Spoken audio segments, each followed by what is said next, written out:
for the last 2 weeks, roughly last 2 weeks, they've been holding this Operation Steadfast Noon. So Stoltenberg, who's the head of NATO, he said that these drills were an important deterrence mechanism in the face of Russian, quote-unquote, veiled nuclear threats. But they weren't related to any current world events. So do you see the hypocrisy there? Like, on one hand, they say, well, look, we have to hold these drills because Russia is making nuclear threats. And then when you say, yeah, but isn't that dangerous? Doesn't it provoke Russia that you're doing this in their backyard? Say, no, this has nothing to do with any world events. It's just routine. Well, which one is it? It's either related to what's happening or it isn't. It is. It certainly is. But they, it's again this like infallible mentality. We can do no wrong.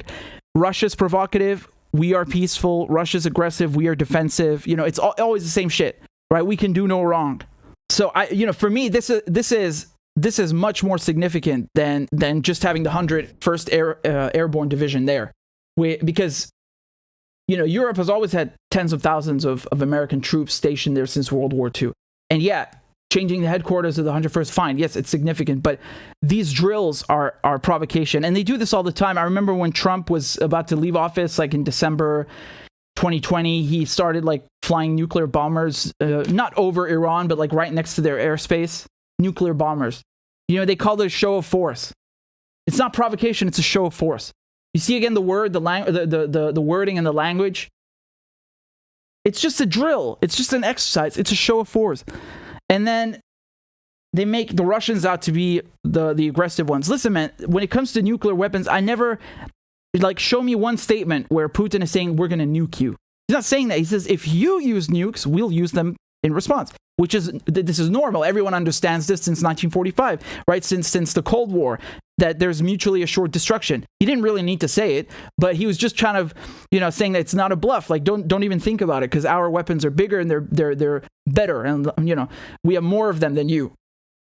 And when NATO is holding these drills there, I mean, I don't know how anyone can look at that and say it's not provocative. It's extremely provocative. And it's like having U.S. carriers in the